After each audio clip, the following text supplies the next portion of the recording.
Pozdravljamo na govoru vabim predsednika Vlade Republike Slovenije, doktorja Mira Cerarja.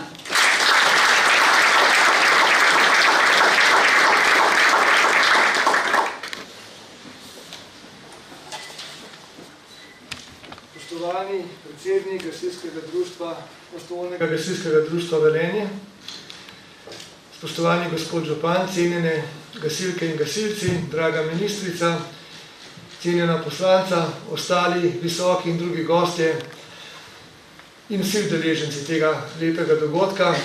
Lepo vas pozdravljam in vesel sem, da sem danes tukaj z vami v Velenju. Z velikim veseljem sem se odzval temu vabilu, da z vami praznujem teh dejansko res častitljivih 120 let obstoja in dela, torej delovanja prostovoljnega gasilskega društva Velenje. Prostovoljno gasilstvo ima v Sloveniji zares bogato in dolgo tradicijo in vsi Slovenci smo, kot veste, na to izjemno ponosni.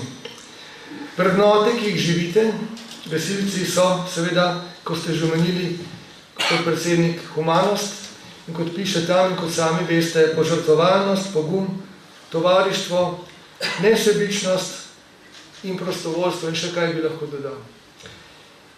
Te vrednote izredno cenim in jih neredko pogrešam širše v Sloveniji med ljudmi. Zato sem vedno vesel, ko vidim, da gasilci na njih vztrajate, da z vsakodnevnim trudom dokazujete, da se da te vrednote tudi dejansko živeti in verjamem, da se bodo vedno bolj širile tudi med drugimi. Dovolite mi, da za hip ob tej priliki rečem, da torej skočim na neko drugo tematiko in povem, da prav nekatere od teh vrednot, kot so tovarištvo, pogum, nesebičnost, skratka povezanost, družijo tudi naše košarkarje, ki v zadnjih tednih dosegajo tako imenitne uspehe na Evropskem prvenstvu. In mislim, da je to spet en lep dokaz, kako je to, če sodelujemo, če delamo drug za drugega, če smo nesebični, požrtvovani, nekaj, kar nas pelje proti najvišjim ciljem. In res to vaše poslanstvo, spoštovane gasilke, gasilci, je plemenito. Naj povem še neko misel, na katero me je napeljal vaš torej predsednik, ko je omenjal humanost. Nek veliki mislec tega sveta, Mahatma Gandhi, je nekoč dejal, da je edino, kar v resnici osmišlja naša življenja, da je resnično smisel je to, da naredimo nekaj dobrega za druge. In to je humanost, to je to, kar je bilo povedano in zato ste res lahko tudi sami ponosni, da upravljate to poslanstvo, ne samo poklic, ampak dejansko poslanstvo. Pred 3 leti sem se odločil stopiti v politiko, zato ker je bila situacija težka in sem verjel, da lahko pripomorem sam, somišljeniki z drugimi dejavniki v politiki k temu, da krenemo spet na tisto pot, ki smo Slovenci še kako sposobni, to se pravi na pot nekega sodelovanja, ki ga je premalo, ga mora biti več, na pot razvoja, na pot pogleda v prihodnost za naše mlade, da očuvamo našo Slovenijo in da jo hkrati razvijamo v neko moderno družbo za prihodnost, da gremo korak s časom in svetom. Danes seveda sem nekako pomirjen. Ne obžalujem te odločitve zato, ker smo dejansko v zadnjih 3 letih dokazali vsi skupaj, tako vlada kot vi, kot vsi v naši družbi, da, kot sem rekel, zmoremo in znamo, če le hočemo. Družba ni več v krizi. Spomnite se, leta 2014 je bilo še kar težko. Bila je še kriza finančna, bila je kriza ekonomska, bila je socialna, tudi politična. Danes smo povsem na drugačni poti. Uredili smo naše javne finance. Bolj gospodarno, bolj ozaveščeno, odgovorno poslujemo z njimi in z državnim premoženjem. Zmanjšali smo javni dolg. Vedno več zaposlujemo ljudi. Zelo se je zmanjšala brezposelnost. Tudi socialni kazalci, vsi drugi grejo v pravo smer. Gremo spet naprej. Spet smo neka ugledna država, seveda tudi vi k temu veliko pripomorete, navznoter in navzven. In to je tisto, kar Slovenija zmore in to moramo nadaljevati. In zato me še toliko bolj boli, ko vidim, kako nekateri stalno mečejo tu v Sloveniji drugim polena pod noge in to samo zato, da nekomu ne bi uspelo nekaj, kar je dobro za vse nas. Naj omenim primer velike investicije Magna, ki bo Mariboru, širši okolici Mariboru, določenim občinam drugim prinesla čez 4 leta več tisoč delovnih mest, ki bo ta zelo prizadeti konec Slovenije, kjer je industrija dejansko usahnila, velika industrija, bila je velika kriza, še posebej v zadnjih letih, ker bo temu koncu to spet prineslo zaposlitve, delo, optimizem in še marsikaj. In seveda to ni edina stvar, ki jo tam načrtujemo in ki jo bomo tam zgradili in uvedli, da bo boljše. Ampak ne, treba je bilo nagajati do zadnjega hipa, da ja ne bi bilo zgrajeno nekaj, ustvarjeno nekaj, kar lahko pomaga ljudem. Prav takšen primer je drugi tir. Slovenija potrebuje drugi tir. Potrebuje ga Luka Koper. Odločitev za drugi tir je odločitev za Luko Koper, ki bo tako edino lahko s pomočjo tega transportnega kanala postala in ostala konkurenčna drugim lukam v Jadranu.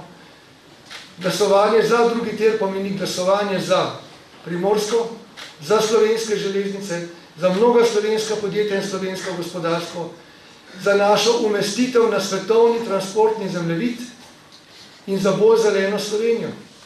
Tovornjake na vlake rečemo, torej slikovito seveda to pomeni več pretovora po železnicah, ki bomo še nadalje modernizirali. Naj živi tako Luka Koper bolj bogato, naj se krepi naše gospodarstvo, bodimo ugledni. Ampak ne, da spet ne bi nekomu uspelo, je treba nagajati, je treba biti proti.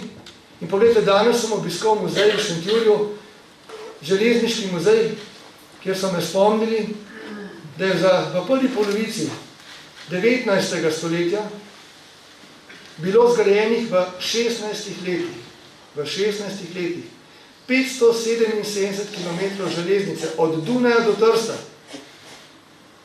Mi pa v 20 letih smo se samo kregali, prepirali in zdaj, ko smo končno pridobili vsa dovoljenja, končno imamo načrte, končno imamo dobro finančno konstrukcijo, delamo kaj? Spet bi se prepirali, kregali, pa poslušajte, tako Slovenija ne more nikamor. In zato se zavzemam in vas pozivam vse Slovenke in Slovence, da glasujemo končno za in da zgradimo ta drugi tir in da se potem ne ostajamo, zgradimo še marsikatero dobro infrastrukturno povezavo, marsikatero cesto, tudi predvsem tretjo razvojno os. Tudi tukaj smo presekali v tem mandatu, tudi tukaj bi se mnogi še pogovarjali. Poslušajte, tako ne gre. Predstavljajte si vas, gasilce, ki morate imeti seveda zelo jasne načrte, kaj in kako boste ukrenili, ki se morate dobro uriti za to, da veste, kaj storiti v požaru, v neki drugi situaciji, ki jo morate reševati. Ampak potem, ko zazvoni, ko zatuli sirena, takrat se ne moramo več pogovarjati, takrat je treba to dobro veste stopiti v akcijo. In danes vam zagotavljam, sirene so zelo glasne. Sosednje države, severno in zahodno od nas, gradijo transportne koridorje, vsak dan zgradijo na kilometre železnic sodobnih, s katerimi bodo Slovenijo obšli. In če mi ne bomo zdaj, ne jutri, zdaj, včeraj bi morali, začeli graditi, bomo tu ostali kot slepo črevo, pozabljeni, Luka Koper bo ugasnila, slovenske železnice bodo ugašale po obrokih, in ne bo razvoja, in ne bo 9000 delovnih mest, ki bo prinesla logistična in druga dejavnost, ko bo tudi tir zgrajen. 9000 po sedanjih strokovnih ocenih. In to je tisto, navajam to kot primer, kar nas zaveda, da ne znamo sodelovati. In zato sem tako vesel, da sem danes tu med vami, ki ste zgled sodelovanja, zgled dobrih namenov, in zgled velikega poguma, ki nam včasih primanjkuje pri velikih stvarih. Kot rečeno, pot naše države marsikdaj ni bila lahka, pa je relativno kratka. Vemo, da smo jo pričeli za težko osamosvojitveno vojno, ki smo jo tudi s pogumom in sodelovanjem zmagali. Vemo, da smo se osamosvojili nasproti celemu svetu. To je bil pogum, to je bila takrat enotnost.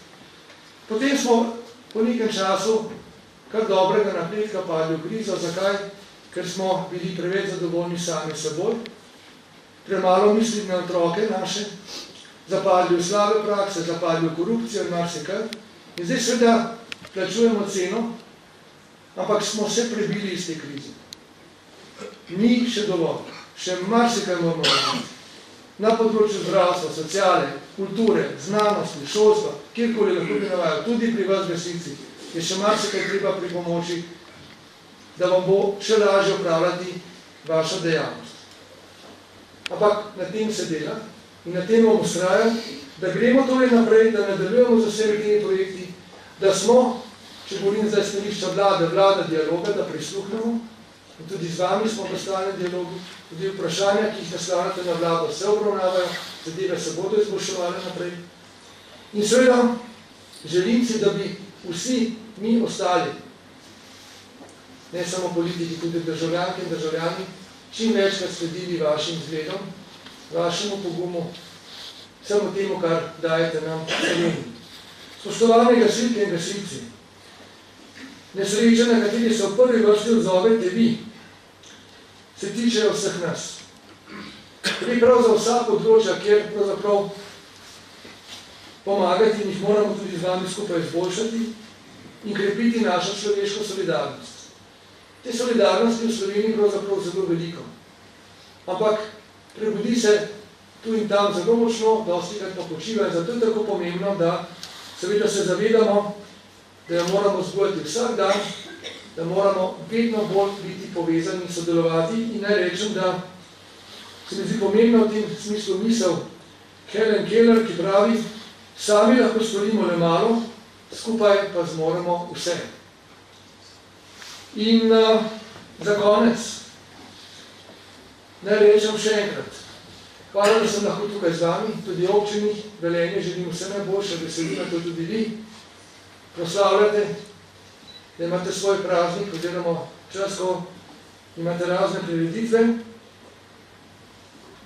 Želim si, da bi Slovenci tudi v prihodnje znali čim bolj strniti naše vrste, ko gre za naravne nesreče, ko gre za različne, veliko druge krizne situacije, pa tudi vsak dan, ko moramo gledati naprej, da smo zgled našim mladim, kako je treba graditi to našo Slovenijo, da bo uspešna, da bo zdrava, da bo zelena, da bo v svetu priznana še naprej. In tukaj, predvsem vi, spoštovani dragi gasilci, kot vem, ne razmišljate, ki se hitro, požrtvovalno, nesebično podate do reševanja ljudi, tudi živali, premoženja, in prosim vas, da še naprej opravljate na ta način to vaše plemenito poslanstvo. In zato vam izrekam eno veliko zahvalo, veliko priznanje v imenu celotne države. Res iskrena hvala, naj vas še pozdravim v vašem pozdravu, na pomoč in hvala.